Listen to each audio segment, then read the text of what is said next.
오늘 제목은 함께 시작된다라는 제목으로 말씀 함께 나누도록 하겠습니다.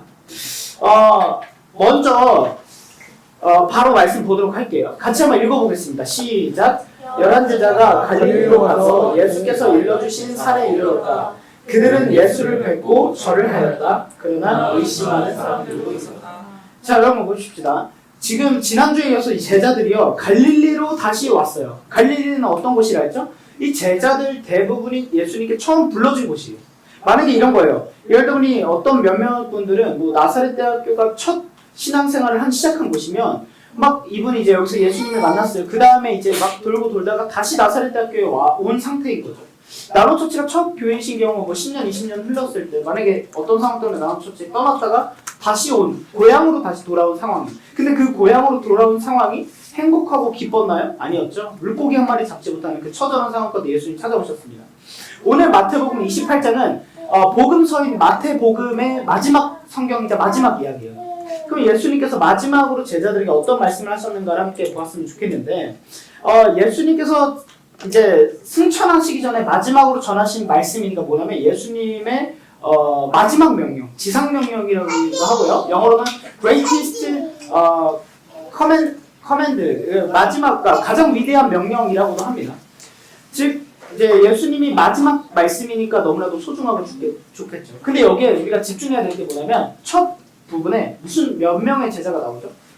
11제자. 여러분 우리가 예수님의 제자 생각하면 보통 몇 명이죠? 12인데 11제자가 나와요. 이건 뭘 의미하냐면 12명 숫자 10이라는 거는 굉장한 의미가 있어요. 왜 12제자를 왜 뽑으셨냐면 구약에 보면 12지파를 세우셨죠. 그걸 상징하는 거예요. 즉 구약에서부터 신약의 예수님 때까지 하나님께서 연결되셔서 하나로 하나님의 하나님의 인도하심으로 하나님의 큰 그림 안에 다 같이 있었다라는 걸 지금 보여주시는 게 12명이라는 숫자예요. 그래서 유대인들에게 10이라는 숫자는 완전 숫자예요. 근데 그 10이 중에 하나가 깨진 채로 말씀을 한단 말이에요. 우리는 이렇게 생각합니다. 하나님은 늘 완전하시고 실패가 없으시고 거룩하시다고 생각을 하죠. 그렇기 때문에 하나님의 소속되어 있을 때는 절대 어떤 것도 흐트러지거나 깨져서는 안 된다고 많이 생각을 해요. 그러다 보니까 예를 들면 기성교회에서 어떤 현상이 일어나냐면 이제 뭐가 좀 틀리면 엄청 엄격해지죠. 뭐가 안 되면 이제 목사님들이나 교회 분위기나 장로님들이 막 엄청 예민해진다거나. 물론 이제 저도 앞에 선 입장에서 뭐가 잘 안 되면 되게 속상하고 스트레스 받긴 하지만 그것이 비본질이라는 거죠. 뭐가 좀 안 되고 뭐가 좀 흔들리고 뭐가 좀 안 되더라도 우리는 변함없이 하나님을 예배할 수 있는 것. 악이들이 있어 좀 시끄럽더라도 하나님을 내가 사랑하는 마음으로 예배할 수 있는 것. 그런 태도가 더 중요하다는 거예요. 근데 왜 11제자일까요? 퀴즈. 그렇죠. 가룟 유다죠. 가룟 유다가 은 30냥에 예수님을 배신하고 팔아넘겨서 죽었죠. 근데 우리가 잘 생각을 해봅시다. 10이라는 숫자가 그렇게 중요하면 예수님께서 마지막 말씀을 하시기 전에, 즉 예수님이 떠나기 전이잖아요. 그러니까 마지막이라는 건 상징적인 의미가 있는데 떠나기 전에 10이라는 숫자를 채우고 가셨어야지. 12명의 제자를 부른 것도 예수님이잖아요. 가룟 유다도 예수님이 부르셨잖아요. 그러면 마지막 한 명 채우셨어야 되는데 그게 아니에요. 예수님은 딱 11명 있는 그대로 남겨두고 마지막 고백, 마지막 명령을 주신단 말이에요. 근데 여러분 실제적으로 제자들은 이렇게 생각을 합니다. 이 11명이라는 숫자를 볼 때마다 제자들은요 이 깨어지고 실패한 또 트라우마 같은 이 상태를 보면서 좌절과 절망감을 계속 느꼈을 거예요. 11명이라는 거가 단순히 한 명이 빠졌다라는 개념보다 이 제자들은 이 12명 우리는 완전체야라는 생각이 있는데 한 명이 빠진 것은 그 이상의 의미라는 거예요. 실패감, 좌절감, 상실감을 느낀 의미라는 거예요. 그러면 여러분 여기서 이들이 예수님을 딱 다시 이제 마지막으로 뵙는데 뭐라고 나와 있습니까? 17절에 그들이 예수님을 뵙고 절하였다. 이 절하였다는 말은 뭐냐면 우리말로 쉽게 하면은 예배했다 이거. 그러니까 경배했다, 엎드렸다가 예배하다의 의미입니다. 원어의 의미. 예수님을 보고 바로 경배한 거예요. 그러면 지금 베드로는요 이때까지 예수님이 부활하시고 예수님을 한 3번 정도 실제적으로 다시 보게 되는 마지막 현장인 거죠. 예수님을 보고 절합니다. 근데 마지막에 또 놀라운 표현이 있어요. 11제자, 불완전한 숫자와 동시에 또 마지막에 보면은 예수님을 의심하는 사람이 있었대요. 아니 여러분 생각을 해보면 예수님을 의심했던 도마가 있죠. 근데 도마는 예수님을 의심했지만 솔직한 의심이었어요. 예수님 저도 한번 내가 봤을 때 우리 나무처치에서 승혜가 그럴 수 있을 것 같아요. 승혜처럼 투명하게 물어보는 거예요. 예수님 부활하신 건 감사한데 혹시 손가락 한번 넣어봐도 돼요? 약간 이런 태도인 거예요. 그러니까 진짜 나쁜 의도로 예수 아닌데 이게 아니라 너무 신기하고 진짜 그런가? 어떻게 그럴 수 있지 싶었던 순수한 동기. 그래서 그걸 가지고 예수님이 막 엄청 꾸짖으시기라기보다는 야 보지 않고 믿는 게 더 귀해. 근데 예수님을 그러면서 세우시죠.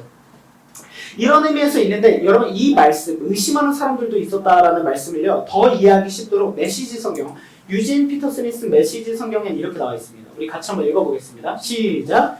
예수를 뵙는 순간에 그들은 그분께 경배했다. 그러나 경배하기를 망설이며 그분께 자신의 인생을 완전히 걸어야 할지 확신하지 못하는 사람들도 있었다. 여러분 의심은 뭐냐면 내 인생을 예수님께 완전히 걸지 못하고 있는 상태를 의심해요. 여러분 사실 우리는 다 그렇죠. 예를 들면 이게 우리의 솔직한 모습입니다. 은혜를 안 받은 분들 없을 거예요. 여기 뭐 물론 교회를 이제 처음 나오셨거나 하신 분들도 있지만 교회를 다니고 신앙생활했으면 주님의 살아계심과 역사를 느끼지 않은 분들이 없을 거고 주님의 살아계심을 부정하는 사람이 없을 거예요. 근데 막상 내 인생을 올인하려는 타이밍에 믿음이 딱 드러나게 돼 있습니다. 여러분 교회 안에서 내 삶이 문제가 없고 일상이 괜찮고 하잖아요. 그러면 다 평탄해요. 근데 그 사람이 언제 그 믿음과 신앙이 딱 드러나냐면 진짜 어려움을 딱 직면했을 때 그때 드러납니다. 연애할 때는 보지 못한 걸 결혼하면 드러나게 돼 있어요. 연애할 때는 이 사람이 우유부단한 게 짜증이 났었어. 왜냐면 아니 연애할 때는 날 좀 끌어줬으면 좋겠다는 생각이 있었다고 쳐봅시다. 결혼하고 났더니 이게 오히려 장점이 될 수도 있어요. 결혼하고 났더니 더 확실한 사람이 해야 돼. 그러면 이 자매가 더 확실해요. 그러면 남자를 끌어가는 게 더 편하게 한 거예요. 연애 때 보지 못한 게 결혼하고 나서 보여줄 수도 있고 그게 장점이 될 수도 있다요. 즉 우리는 어떤 삶을 살아갈 때 있어서 우리가 보지 못하는 걸 보게 되는 순간이 있을 수도 있다는 거죠. 즉 하나님을 우리가 믿고 살아가고 신앙생활을 하고 기도한다라고 했을 때 여러분들의 삶이 지금 평탄하다면 큰 문제 없다면 여러분들의 믿음의 수준이 확실하게 드러나지 않는 거예요. 저는 이제 그런 걸 좀 느끼죠. 청년분들을 만나고 신방하고 얘기하다 보면 진짜 제일 가슴 아픈 건 뭐냐면 시험이 들었어. 시험은 들 수 있죠. 근데 그 가운데서 어찌됐든 자기가 생각한 것과 믿었던 것과 이 방향이 깨진 것의 타격이 너무 커서 하나님과의 관계도 놔버리는 사람들이 꽤 있어요. 저는 이제 그런 분들을 만나서 그분들의 회복을 돕는 사람이고 어쨌든 하나님을 떠나지 않기를 바라는 마음이니까 상담하고 신방하고 하지만 자기가 세워놓은 자기의 기준과 어떤 그게 너무 높을수록 이게 하나 딱 깨지는 순간 완전히 무너져요. 난 이걸 너무 하고 싶어. 근데 하나님이 이거를 딱 트는 순간 완전히 무너질 수 있는 거죠. 그런 의미에서 참 무섭습니다. 여러분 우리는 늘 이렇게 하나님께 내 인생을 완전히 거는 것에 의심하는 상황이 생길 수 있다니까요. 다 진짜 내 인생을 걸어도 되나? 아니면 모두가 하나님께 다 올인을 안 하는데 나 혼자 올인을 하면은 나만 뒤처지는 거 아니에요? 나만 손해보는 거 아니에요? 모두가 하나님께 뭐 요즘 청년들 뭐 헌금생활도 제대로 안 하는데 나 혼자 하면 나만 손해보는 거 아니에요? 이런 생각 다 안 되니까요. 근데 여러분 우리가 진짜 믿음이라는 건 뭐냐면 하나님 앞에 엎드려 절하는 거예요. 제가 예배학을 배울 때 어떻게 배웠냐면 예배라는 건 뭐냐면 하나님 신 앞에 내 목을 드러내놓고 엎드리는 거예요. 그럼 여러분 봅시다. 신이라는 존재는 우리를 죽일 수도 있고 살릴 수도 있죠. 그러면 내 죄가 가득하니 하나님께서 우리를 쳐 죽이셔도 되죠. 근데 하나님 앞에 엎드려 있는 상태라는 거 뭐냐면 무장해제한 거예요. 하나님이 날 죽이셔도 되고요. 살리셔도 됩니다. 나의 생명 하나님께 맡기겠습니다. 여러분 하나님과의 관계를 생명으로 인식하는 순간 우리가 주저하고 망설이는 뭐 돈이든 뭐 건강의 문제든 가정의 문제든 이거 조금 덜 보게 됩니다. 생명을 구원받았는데 최근에 어떤 목사님의 설교를 듣는데 그러더라고요. 이 목사님이 했던 말이 맞아요. 뭐라고 그랬냐면 저는 이미 예수님께 하나님께 받을 복을 다 받았습니다. 저는 그래서 하나님께 어떤 것을 구하지 않는데 하나님 돈 좀 더 주세요. 우리 가정에 우리 교회가 더 부흥하게. 왜냐면 그거를 놓고 기도하는 자신이 너무 가식적이에요. 왜냐면 여러분 지옥 갈 우리가 천국 갈 백성으로 내 신분이 변화됐잖아요. 내 뜻대로 살던 사람이 예수 중심으로 살 수 있는 은혜를 허락하셨잖아요. 내 뜻대로 사는 게 전부고 그것이 맞다고 생각을 했는데 하나님을 의지하고 살아보니까 하나님이 책임지시는 인생이 가장 안전하고 완전하다는 걸 깨닫고 나는 진짜 구원받을 수 없어. 나도 나를 포기할 사람이라고 생각을 했는데 그 밑바닥에 있던 나를 구원해 주셔서 천국 백성 삼아주시고 하나님 나라의 사람으로 삼아주시고 목사라 삼아주신 게 너무 감격해서 나는 이제 더 이상 하나님께 받을 복이 없다. 내가 하나님께 복을 더 구하는 건 가장 비참하고 가장 어리석은 짓이다. 이런 얘기를 하시더라고요. 저도 그 말 듣고 참 많은 도전과 은혜가 있어요. 그렇구나. 저런 자세. 초심을 잃어버리지 않는 자세. 하나님께 받았던 그 첫사랑을 잊지 않으려고 애쓰는 자세. 우리에게 너무 필요하다는 거죠. 근데 그러면 여러분 이런 성경 말씀을 갖고 설교를 하면 보통 이렇게 할 수 있습니다. 여러분들 하나님께 올인하지 않은 사람도 오늘 다 회개하십시오.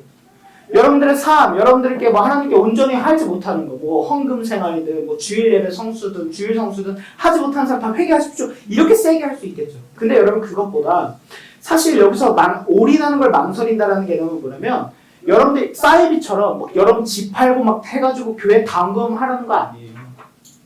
하나님께서는 여러분들을 아십니다. 그리고 교회도 여러분들을 압니다. 여러분들이 가능한 선 안에서 하나님께 자신의 인생을 바치듯이 살라는 거예요. 여러분 진짜 이러잖아요. 나는 널 너무 사랑해서 널 위해서라면 내 생명을 바칠 수 있어 이렇게 말하는데 그러면 진짜 예를 들어 우리가 이제 결혼을 앞두고 청혼을 할 때 이렇게 했다고 합시다. 검은 머리가 팥뿌리 될 때까지 사랑할게 뭐 이런 말을 했다고 하고 너를 위해서라면 내가 진짜 내 목숨을 바칠 정도로 사랑해 나랑 결혼하자 했다고 합시다. 근데 그 청혼을 받은 자매님이 그 말을 진짜 믿고 그러면 오빠 진짜 그래도 사랑하면 날 위해서 지금 한번 목숨 바치는 걸 한번 해봐봐. 그 신호등 빨간불이 됐을 때까지 한번 버텨 있어봐. 증명을 해봐봐. 여러분 이런다고 해봅시다. 그게 진정한 사랑인가요? 아니죠. 하나님께 올인하라는 건 뭐냐면 정말 내 삶의 모든 순간부터 일상까지를 하나님께 맡기고 의지하라는 거예요. 그리고 진짜 어려운 순간이 생겼을 때 내 힘으로 해결하려고 막 애쓰기보다 하나님께 먼저 기도하고 하나님께 먼저 의지하고 하나님의 뜻은 뭘까? 하나님이 왜 나에게 이걸 허락하셨을까? 하나님의 뜻과 이것을 향한 꿈은 무엇일까를 먼저 생각해보는 것. 이것이 하나님께 올인하는 삶이라는 겁니다. 여러분들의 삶이 하나님께 한 걸음 더 나아가길 주님을 축복합니다. 근데 여러분 여기서 소름 돋는 포인트가 있어요. 예수님은 다 아시는데 자기를 의심하고 있는 제자들이 딱딱딱 보일 거네요. 여기서 지금 쟤가 날 의심하네, 쟤가 날 의심하네.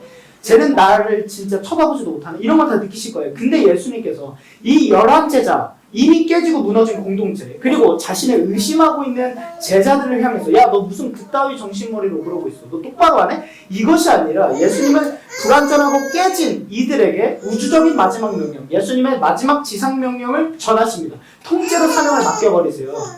그것이 이제 오늘 다음 말씀인데 우리 나노처치는 사실 진짜 불완전한 교회라는 생각이에요. 무슨 말이냐면 저도 목사로서 지금 이제 목사 안수 받은 지 3년이 지나서 이제 4년 차입니다. 저도 완전히 새끼 베이비 목사예요. 경험도 많지도 않고 사실 뭐 그렇다고 제가 어른들 목사님들보다 뭐 영성이 있겠습니까? 뭐가 탁월하겠습니까? 진짜 어른 목사님들처럼 막 매일 기도하고 말씀을 훨씬 더 많이 읽었겠습니까? 저는 가장 부족한 목사예요. 근데 저뿐만 아니라 사실 여러분들도 그렇죠. 삶이 다 깨어졌었다든가 삶의 밑바닥을 한 번씩 찍었었다든가 아니면 막 하나님과의 관계를 끊고 싶었다던가 이런 지점이 있는 사람들이 모였단 말이에요. 그럼 여러분 우리 교회는 불완전한 교회입니다. 회사를 창업했다고 쳐봅시다. 나노라는 회사를 창업했다고 쳐봅시다. 이런 사람들만 있어요. 전문가가 아니라 회사 다 한 번씩 말아먹어봤고 직원인데 막 상상해가지고 쫓겨나본 사람들만 모였다고 쳐봅시다. 이게 얼마나 불안정해요. 지금 나노소재 이런 상황이에요. 흔들리는 상황. 근데 우리에게 소망은 뭐냐면 우리의 능력을 보는 것이 아니라 하나님의 말씀을 믿기 때문에 우리에게서도 소망을 찾을 수 있다는 거예요. 그래서 여러분 이 한 문장 같이 읽어보겠습니다. 시작. 하나님께 우리는 도박이 아니라 가장 안전한 신뢰였습니다. 저는 여러분 망설여지실 수 있겠지만 어느 순간마다 하나님께 진짜 자신의 삶을 한번 맡겨보는 경험을 많이 해보셨으면 좋겠습니다. 힘들고 어려울수록 예를 들면 이런 거죠. 뭐 재정의 한계가 놓였을 때, 뭐 시험 기간일 때 다 드러나는 거고 그럴 때 내 삶과 신앙을 한번 맡겨보길 축복합니다. 그러면 이제 오늘 와서 18절의 말씀이 이제 나옵니다. 18절 말씀이 없네요. 제가 읽어드릴게요. 예수께서 다가와서 그들에게 말씀하셨다. 나는 하늘과 땅의 모든 권세를 받았다. 이 말씀 되게 유명하죠. 여기서 권세라는 말은요. 이제 원어적으로 어떤 의미가 있냐면 힘이 세다라는 게 아니에요.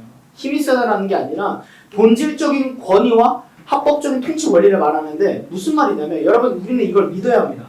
이 당시에 이스라엘도 로마 제국도요. 그리고 현재 뭐 이란도요. 심지어 북한도요. 우리 대한민국도요. 미국도요. 이 모든 것 그리고 이 나라뿐만 아니라 하늘의 그 영적인 모든 권세까지 하나님이 다 통치하고 계시다고 우리는 믿는 사람들입니다. 그렇죠? 그럼 이럴 수 있죠. 아니 북한은 저렇게 억울하고 가난하게 죽어가고 있는데 하나님 왜 그러십니까? 어떻게 하나님이 그럴 수 있어요? 하나님 선하지 않으세요? 그거를 저한테 물어보신다면 제가 할 말은 없죠. 제가 하나님도 아닌데 어떻게 알겠어요? 이란 저렇게 수많은 사람들이 죽어가는데 저게 맞습니까? 이 전쟁이 맞습니까? 이런 수많은 사람들이 피해오는데 맞습니까? 제가 대답할 수 있는 건 없죠. 하나님의 계획하심이 있겠죠. 근데 우리는 뭐냐면 하나님을 믿는다는 거, 하나님 왜요라는 답을 구하기보다 하나님의 뜻이 있다라고 믿는 것이 믿음이 좀 있습니다. 그럼 넘어와서 이 하나님의 권세가 다 있다는 거예요. 하늘과 하늘부터 그 하나님 나라부터 이 땅까지 모든 권세, 통치가 하나님 안에 놓여있다는 거예요. 지금 여러분 우리가 사탄이 세다고 생각을 하는데 지금 실제적으로 사탄은요 예수님의 발 아래 이렇게 짓밟혀 있는 상태입니다. 그래서 우리를 유혹할 수 있는 정도로 흔들 뿐이지 야 너 그것 봐 너 그거밖에 안 되잖아. 너 이렇게 또 흔들리잖아. 너 또 넘어질 거잖아. 이거에 실망할 거잖아. 이렇게 우리를 흔들 뿐이지 우리를 죽이거나 어떤 힘도 없다라는 거예요. 그러면 지금 하나님께서 온 세상을 여전히 통치하고 꽉 잡고 있는 상태에서 드디어 지상 명령을 하시는 거예요. 같이 읽어보겠습니다. 시작. 그러므로 너희는 가서 모든 민족을 제자로 삼아서 아버지와 아들과 성령의 이름으로 세례를 주고 내가 너희에게 명령한 모든 것을 그들에게 가르쳐 지키게 하라. 이거 굉장히 유명한 말씀이죠. 자 봅시다.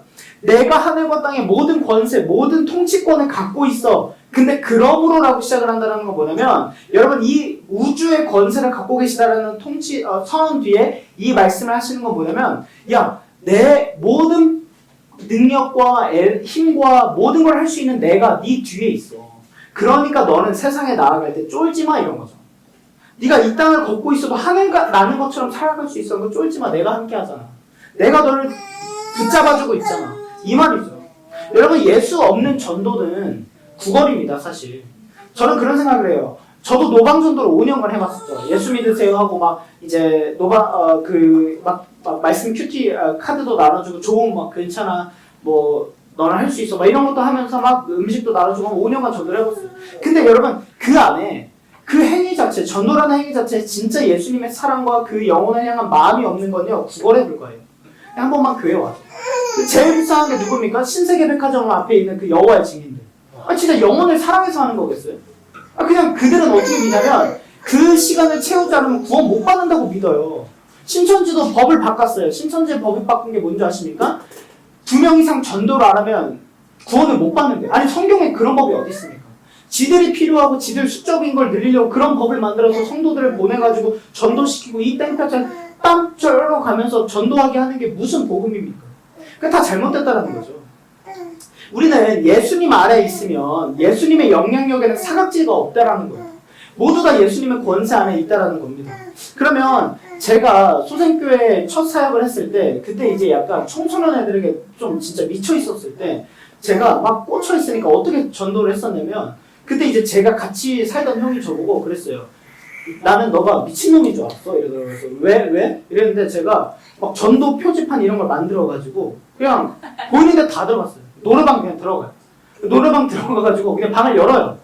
근데 이제 어른들이 계시면 죄송합니다 하고 막 그때 좀 진짜 좀 미쳐 있었던 거예요. 그래서 막 열다가 청소년 애들이 노래방 노래 부르고 있으면 제가 야 너 어디 학교야 이래요. 그러면 뭐 신갈고요, 뭐 구성중이요, 막 구성고요, 막 이런 걸 얘기해요. 그 용인에. 그러면 제가 아는 걔네들을 끄집어내요. 너 얘네 누구 알지? 그래요. 그러면 네. 나 걔네 형이야 해요. 그러면 걔네는 진짜 내가 전도사고 이거가 아니라 그냥 걔네 사촌 형인가? 그냥 아는 형 진짜 형인가 이렇게 생각해요. 그렇게 해서 친해진다면 그냥 제가 서비스 1시간을 넣어줘요. 그럼 여러분 그 노래방 1시간 서비스 넣어주는 것보다 그들에게 기쁜 복음은 없습니다. 그렇죠? PC방을 가요. 너네 몇 학년이야? 그럼 누구 알지? 네. 나 걔네 형이 하고 걔네들한테요. 보너스 시간 1시간을 넣어줘요. 여러분 PC방에 게임하고 있는 애들에게 예수님 믿니? 이것보다 1시간 넣어주는 것보다 위대한 역사는 없습니다. 그 순간 걔네들이 저보고 뭐라 그러냐면 갑자기 형이라고 바로 불러요. 1시간 넣어주면. 그 다음에 제가 필살기를 던지는데 뭐냐면 볶음밥 하나씩 다 쏩니다. 이거 엄청난 역사예요, 여러분. 근데 여러분 그 당시에 볶음밥 해봤자 뭐 4,000원 뭐 이러거든요. 이 하나로 얘네들은요 저에게 충성을 다합니다. 제가 무엇을 하면 되겠나니까. 그러면 이제 한마디를 합니다. 일요일 너네 나랑 계속해서 놀래. 내가 형이 이런 거 많이 해줄 수 있어요. 좀 허세를 부린 다음에 일요일날 일단 한번 어디로 와. 교회란 얘기 안 해요. 일단 어디 4층으로 와. 그럼 알겠다고 해요. 근데 이제 100% 오겠습니까? 어떻게 하냐면 다음날 그 시간에 거기 또 가요. 얘는 또 있어. 그럼 절 보자마자 한마디 합니다. 형! 복음의 경험. 그럼 똑같이 해줘요. 그렇게 한 3-4번 하자니까 얘는 저한테 신뢰를 가요. 그럼 진짜 와요. 그럼 뭐 하는지 몰라요. 일단 그냥 와서 논다 그래서 딱 왔는데 교회예요. 그러면 이제 사기당한 것 같은 표정을 해요. 앉아. 4번 얻어먹으면 합니다. 그렇게 해서 전도하고 이랬었다고. 미쳐있었어요. 그때는 막 뭔가 그렇게 해야 된다는 생각을 했었어요. 얘네 청소년들을 가만히 두면 안 된다는 생각을 했었어요. 여러분 우리도 5월 10 팝업데이가 있습니다. 친구를 초대할 때 여러분 구걸할 필요는 없지만 진짜 이 영혼과 함께하고자 하는 우리의 전도의 궁극적인 건 뭐야? 나는 네가 너무 소중한 사람인데 천국 가서도 하나님 나라 가서도 너와 영원히 함께하고 싶어라는 고백이잖아. 그런 걸 전해주세요. 그럼 밥 한 번 사주시고 카페 커피 한 잔 사주면서 나는 왜 이렇게 잘해주냐 물어보면 나 너와 영원히 함께하고 싶은데 교회에서부터 함께하고 우리 팝업데이 때 이런 행사가 있는데 나도 누구 한 명 데려가고 싶은데 너였으면 좋겠어. 이런 식으로 얘기를 하는 거죠. 같이 한번 가보죠. 그리고 뭐 유명한 사람도 와. 좀 의미 있어. 이런 걸 전함으로써 구걸하라는 게 아니라 우리가 하나님의 권세를 가진 사람으로서 우리는 사실 여러분 천국의 엠버서더 아닙니까? 샤넬의 엠버서더 GD, 제니 있잖아요. 우리는 천국의 메이드 인 헤븐인데 뭘 쫄 거 있습니까? 그냥 하나님께서 주신 권세 안에 감사하는 마음으로 우리도 어디서 꿀리지 않으니 그 마음으로 전도하고 같이 하자, 함께 해보자. 나 여기 있으니까 내가 좀 숨통이 트였어. 내가 여기 있으니까 좀 더 좋더라. 내가 요즘에 더 많이 웃게 됐어. 이런 걸 나누면서 함께 하자는 마음을 전하자는 거죠. 그러면 여러분 이제 다시 말씀으로 넘어와서 이 20절에 보면은 이제 예수님께서 명령을 하실 때 내가 너희에게 명령한 모든 것을 가르쳐 지키게 행하라 라고 말씀을 하시죠. 여기서 여러분 이 전의 말씀에서도 보면 특징이 하나가 있는데 너희는 가서 모든 민족을 제자로 삼아서 아버지와 아들과 성령의 이름으로 세례를 주고 모든 것을 가르쳐 지키게 하라. 여기서는 여러분 동사가 4가지가 나오거든요. 그러니까 예수님의 명령은 4가지로 우리는 보통 알고 있어요. 가서 제자 삼아라. 그 다음에 세례를 줘라. 가르쳐 지키게 해라. 근데 여러분 이 원어적인 의미로요. 여기서 사실 핵심적인 동사는 하나밖에 없어요. 무슨 말이냐면 제자 삼아라 하나밖에 없어요.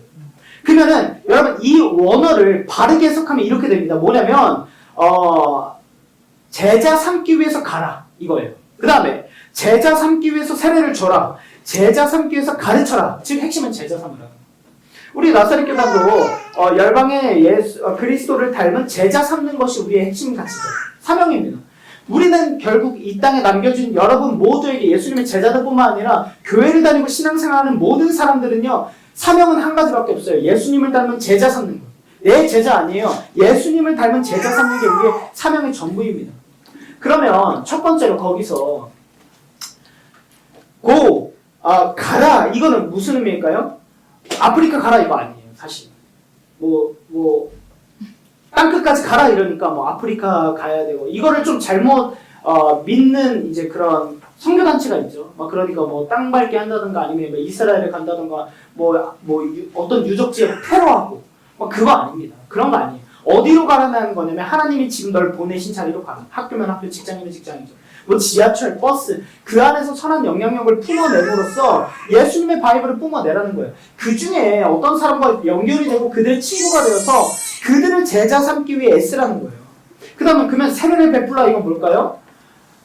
내가 누구를 세례를 베풀라고 물에 빠뜨리라는 것이 아니라 그 사람을 변화시키면서 하라는 것이 아니라 그 사람을요 따뜻한 말 한마디 하나님의 사랑에 완전히 푹 잠기도록 내가 그 사랑을 나눠주라는 거예요. 우리 남초치에서도 강조하는 게 있죠. 누군가에 가서 지쳐있는 사람에게 따뜻한 카톡 한 문장 해주고 커피 한 잔 싸주고 지난주에 이제 소피가 그 결단으로 한 주간 하루에 몇 명씩 이제 누구에게 연락을 하겠다 했어요. 근데 이제 어떤 친구가 그러더라고요. 소피에게 이런 연락이 왔는데 자기에게 너무 필요한 말이었고 아침에 그걸 받으니까 너무 행복했다. 이런 얘기를 받더라고요. 여러분 우리가 대단한 걸 해서 대단한 역사가 일어나는 게 아니라 카톡 하나라도 그렇죠. 힘들고 지칠 때 그냥 연락 한번 해주는 것만으로도 엄청난 하나님의 역사 위대하신 능력이 나타날 수 있다는 가르쳐라는 뭘까요? 예수님의 말씀을 가르치라는 건데 여러분들에게 나가서 예수님 말씀 가르치십시오 하면 사이드처럼 전생에 복이 많아 보이세요. 이런 얘기 제가 진짜 제일 웃겼던 게 신부당을 걷고 있는데 어떤 분이 저를 잡더라고요. 그래서 돌을 아십니까? 돌을 아십니까도 이거 사이드인데 제가 이제 알고 피하려고 그랬는데 잠시만요 이러고. 근데 제가 그때 이제 동그란 뿔테 안경을 쓸 때였어요. 교회 아빠 이미지가 강할 때. 근데 교회 오빠는 근데 이제 동그란 안경을 쓰고 가고 있는데 갑자기 저를 딱 잡는 거예요. 돌을 아십니까? 그래서 저 필요 없습니다 하고 가는데 갑자기 저보고 저의 전생이 보인대요. 궁금한 거야. 그래서 가다가 전생이 보인다고? 뭐예요? 이랬는데 이분이 뭐라는 줄 알아요? 나는 조선시대 이런 거 나올 줄 알았는데 전생이 보인다는데 뭐냐면 해리포터의 그 에너지가 있대. 아니 진짜? 나 잘못 전생인데 해리포터가 전생의 나와. 해리포터. 이분 진짜 사이비다. 내가 봤을 때 그쪽에서도 사이비 계열인 것 같아요. 즉 여러분 우리가 뭔가 가르쳐 지키게 하라는 거는 막 우리가 가르치라는 게 아니라 제가 좋아하는 책 중에 교사들이 절대 가르치지 말아요. 즉 우리의 삶을 통해서 그분들에게 내가 교회를 다니고 신앙생활 했더니 정말 좋더라, 따뜻하더라, 행복해지더라, 더 많이 웃더라 이런 걸 나눠주라는 거죠. 그럼 여러분 질문하겠습니다. 유치부 때부터 주일학교 때부터 우리가 배우고 알았던 게 있어요. 하나님이 가장 기뻐하시는 건 뭐죠? 유수대원과 같이 오, 멋진. 네. 은비 전도사님 틀렸습니다. 가장 한 단어예요. 여러분 전도죠. 사실 주일학교 때부터 하나님이 가장 기뻐하시는 건 전도입니다. 이런 거 막 배운단 말이에요. 전도를 가장 기뻐하시고 그러면 우리가 전도해야 된다는 걸 모르는 사람은 없어요. 그러면 전도의 가장 핵심은 뭐예요? 전도의 최종 목적은 예수님 닮은 제자 삼는 거죠. 그 사람을 교회에 이끌어온 게 다가 아니라 내가 그 사람을 앉혀놓고 막 성경 공부를 해서 제자 삼는 게 아니라 그 사람을요 어떻게 하면 예수님을 닮은 제자까지 세워갈 수 있을까요? 교회라는 공동체가 가장 안전하다. 이 공동체 안에서 함께 신앙생활함으로써 나와 너가 함께 예수님을 닮아가자 이거죠. 그러면 이제 20절 말씀만 보도록 하겠습니다. 자, 같이 읽어보겠습니다. 시작. 보아라, 내가 세상 끝날까지 항상 너희와 함께 있을 것이다. 여러분 여기서 집중할 건 딱 두 가지 포인트만 잡고 갈게요. 첫 번째는 뭐냐면 내가 누구에게 명령했습니까? 너희죠. 너 한 사람 아니에요. 저에게 명령하신 거 아니에요. 12 제자 중 베드로에게만 하신 것도 아니고 요한도 아니에요. 너희 복수형입니다. 즉 여러분 모두에게 하시는 말씀이세요. 이건 무슨 의미가 갖고 있냐면 예수님은요 단 한 번도 성경에서 한 사람을 부르셔서 쓰지 않으셨어요. 제자들도 12제자를 부르셨고 그 12제자로 교회를 세우셨어요. 늘 예수님은요 복수형으로 만났어요. 예수님은 한 분이셨지만 그 한 분이요 우리를 한 명만 불러서 고와 같이 내버려 두지 않으신다니까요. 우리를 아세요. 거친 세상 속에서 너 혼자 살 수 없는 걸 잘 아세요. 그래서 우리가 함께 하도록 교회라는 공동체를 세우신 거 아니겠습니까? 이번에 나노업에 다시 만나는 교회 같이 공부하신 분들은 알겠지만 스위스 정신의학자 폴 투르니에가 이런 말을 했죠. 세상에서는 혼자 할 수 없는 것이 두 가지가 있다. 하나는 결혼이고 하나는 그리스도인으로 사는 것이다. 절대 혼자 신앙인이 될 수 없다. 절대 혼자 살 수 없다는 것이죠. 하나님께서 그렇게 만드셨다. 이것을 우리가 알고 믿는다면 우리가 교회라는 공동체 안에서 함께 가는 것이 더욱더 안전하다는 거죠. 제가 토니와 일본에 갔을 때 아시다시피 저는 성격도 좀 급하고 걸음걸이도 빠르다 보니까 늘 걸음이 빨라요. 저는 그러니까 예를 들면 맨날 이 얘기 많이 들었어요. 야 좀 천천히 가. 이런 얘기 진짜 많아요. 걸음이 너무 빨라요. 그러니까 저는 급하니까 급해요 맨날. 그래서 빨리 가고 걸음도 빠르고 저는 그래서 예를 들면 막 한 가지만 하는 걸 잘 못해요. 예를 들면 밥만 먹는 것도 못해요. 전 이 시간이 뭔가 아깝다. 그래서 예를 들면 밥 먹으면서 예를 들면 뭐 밀린 설교를 듣고 싶다면 설교를 듣는다든가 아니면 뭐 오늘 좀 쉬고 싶다면 뭘 본다든가 이런 식으로 하면서 하는데 저는 지금 막 빨리 가는데 그 무리 중에서 걸음이 제일 느린 게 우리 토니였단 말이에요. 토니가 그 당시에는 이제 지금처럼 이제 막 운동을 하지 않았을 때니까 그 일본은요 한 2만 보, 3만 보 걷는 땅이단 말이에요. 그러니까 토니가 얼마나 힘들었겠어요. 그러니까 하루 만에 물집이 잡힌 거예요. 근데 토니는 또 착하니까 자기가 물집 잡힌 것도 얘기 안 하고 이렇게 힘겹게 따라온 거예요. 저는 이제 눈치 없이 토니가 뒤처지니까 이제 근데 제가 토니에게 딱 가서 멋있는 말을 합니다. 토니, 나는 말이야. 형은 혼자 빨리 가고 싶지 않아. 너와 함께 멀리 가고 싶어. 이렇게 가스라이팅을 해요. 멋있죠? 토니가 감동하면 형님들! 그냥 가져도 왜 그런 죄송합니다. 저런 게 아니라 진짜 사랑하는 마음. 저는 너무 감사합니다. 안 돼요. 근데 토니가 뭐라 그러냐면 토니가 정확하게 이랬어요. 토니가 정확하게 그 얘기가 끝난 후 10초 후에 제가 또 맨 앞에 가 있대요. 그러니까 그때는 이제 토니랑 맞추면서 얘기하는 토니야 나는 혼자 빨리 가는 것이 아니라 함께 멀리 가고 싶다. 그럼 토니 이렇게 그럼 다 토니가 또 이게 하는 리액션이 있어요. 이래요. 그러면 같이 하이파이브하고 한번 포옹해요. 그리고 제가 이제 다시 내 모드가 되면 나도 모르게 10초 후에 맨 앞에 가 있는 거예요. 이거를 하루에 한 3-4번씩 하니까 강동이 같이 가신다 해놓고 같이 가신다 해놓고 한 번도 같이 가진 적이 없어. 한 번도. 죄송해요. 그래도 가서 기다리긴 하지만 이게 안 되는 거예요. 근데 여러분 사실 이건 아프리카 속담인데 제가 정말 좋아하는 속담이에요. 아프리카 속담인데 아프리카 속담인데 제가 좋아하는 거예요. 그러니까 지금 뭐냐면 교회라는 건 누구 한 사람이 푹줄나서 그 한 사람이 쭉쭉 가는데 따라오게 하는 게 아니라 함께 간다라는 거죠. 우리 교회 안에도 얼마나 다양합니까? 신앙의 성숙도도 다양할 거고, 신학적인 성경적인 이해도 다양할 것이고, 그 다음에 이제 어떤 사람은 공동체 생활에 익숙한 사람이 있고, 공동체가 익숙하지 않은 사람들, 이 모든 걸 다 포괄해서 함께 가는 게 교회라는 공동체거든요. 어떤 교회가 좋은 교회냐? 뒤처지는 사람 없이 함께 가는 교회가 아름답고 선한 교회예요. 위대하게 무슨 막 큰일 행하고 막 어떤 역사를 행하고 이런 교회가 아니라 누구 하나 빠짐없이 함께 가는, 함께 손잡고 걸어가는 교회, 한 걸음 한 걸음 주 예수와 동행하는 교회. 우리 교회에서 예를 들면 누군가 뒤처진 것 같으면 먼저 연락해서 지금 요즘에 너 힘들어 보이던데 내가 밥 한 번 사줄게. 언니가 오빠가 형이 밥 한 번 사줄게. 밥 한 번 먹자 해주면서 다시 동기부 해주는 거야. 요즘 뭔 일 있어? 너 요즘 좀 교회를 못 나오던데 뭔 일 있어? 밥 한 번 사주고 위로해주고 다시 한 번 해보자. 나도 힘들어. 이런 식으로 붙잡아주는 게 아름다운 교회라는 거죠. 그럼 마지막으로 이 본문 말씀에 제가 여러분들을 나누고 싶은 마지막 한 가지 나누고 마치겠습니다. 여기서는요, 지금 18절부터 20절까지, 즉, 세 개의 말씀이 여기서 핵심적으로 예수님께서 반복해서 사용하는 단어가 하나가 있는데, 뭐냐면, 모든이라는 단어예요. 모든. 자, 여기 한번 볼까요? 여기서 모든이라는 단어가 있는데요.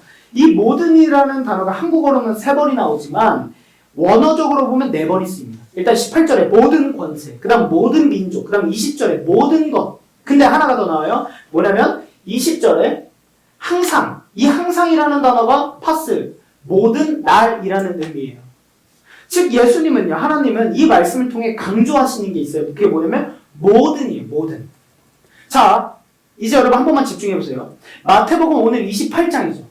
마태복음 28장에 강조하는 게 모든 순간, 모든 날, 모든 것, 모든 권세 강조하세요. 근데 이 모든이라는 단어에는요, 뭐가 항상 같이 쓰이냐면 함께. 즉 무슨 말일까요? 지금 이 말씀은 무엇일까요? 예수님께서 보아라 세상 끝날까지 내가 너희와 항상 함께하고 모든 순간, 모든 날 내가 너희와 함께할 거야 이거예요. 지금. 근데 여러분 마태복음 마지막이죠. 28장 20절. 근데 마태복음 1장으로 넘어가 보겠습니다. 마태복음 1장. 없네요. 네, 제가 읽어드리겠습니다. 마태복음 1장 23절. 보아라, 동정녀가 잉태하여 아들을 낳을 것이니 그의 이름을 임마누엘이라 할 것이다. 하신 말씀을 이루려고 하신 것이다. 임마누엘은 번역하면 잘 들어보세요. 임마누엘은 번역하면 하나님이 우리와 함께 계시다라는 거. 자, 보세요. 마태복음 처음엔 1장부터 마태복음 28장까지 시작과 마지막 수미상관 이 역사에 하나님이 결국 말씀하시는 건 뭐예요? 내가 너희와 끝까지 함께 있어.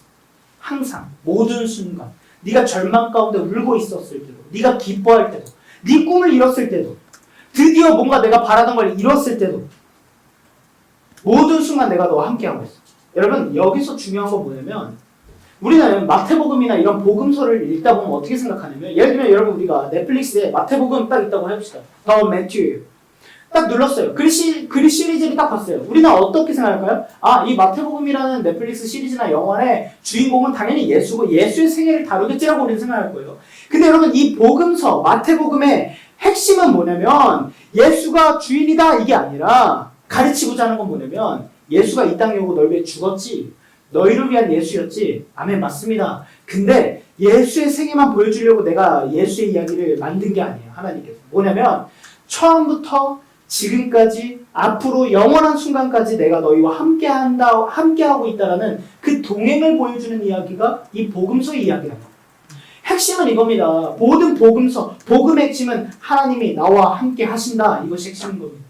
예수님이 이 땅에 오셨다. 나를 위해 죽으셨다. 나를 구원하셨다. 나를 위한 예수다. 근데 그것의 핵심도 어디까지 나아가야 되냐면 나를 위해 함께 하시는 예수 그리스도까지 가야 되는 거예요. 늘 항상 함께 마지막 4번 강조 그리고 마태복음 1장과 마지막 말씀에서 강조하시는 게 뭐예요? 내가 너를 끝날까지 함께 하겠다. 영원히 함께 하고 딱 지켜봐. 너의 인생을 죽기 전에 한번 지켜보면 돌아보면 뭐라고 고백할까요?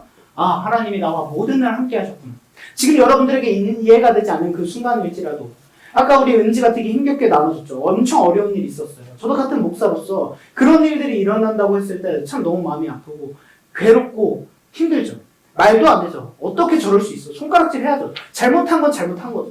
근데 그런 과정 가운데서도 은지가 지금 그거를 이런 교회 공동체 안에서 자기 이야기를 힘겹게 터놓았어요. 이런 아픈 일이 있었고 그래서 교회를 7년만 떠났다. 여러분 이것을 공동체 안에서 터놓는 것이 회복의 시작인 줄 우리는 믿습니다. 아멘.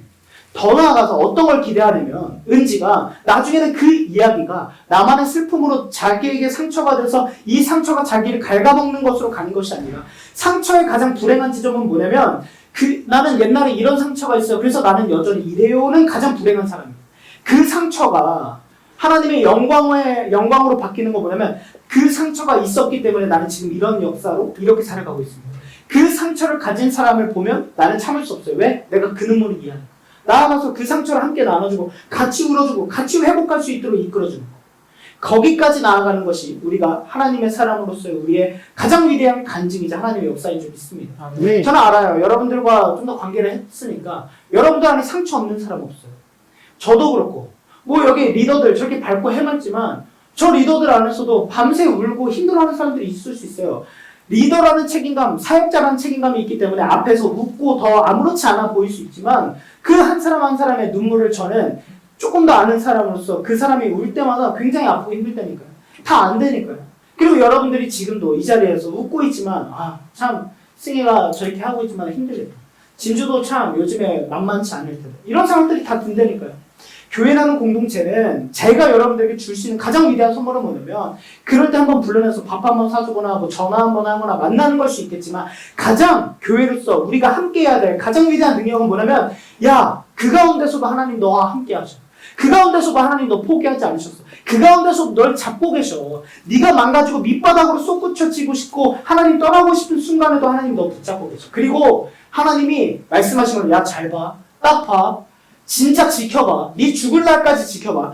그 일을 상처와 실패로 끝내지 않을 거야. 내가 그걸 들었어서 너와 함께함을 증명할 거야. 내가 널 들었어서 이 위대한 하나님 나라를 전파하는 사람으로서 내가 살아가게 할 거야. 그것이 마지막 사명이니까. 아멘.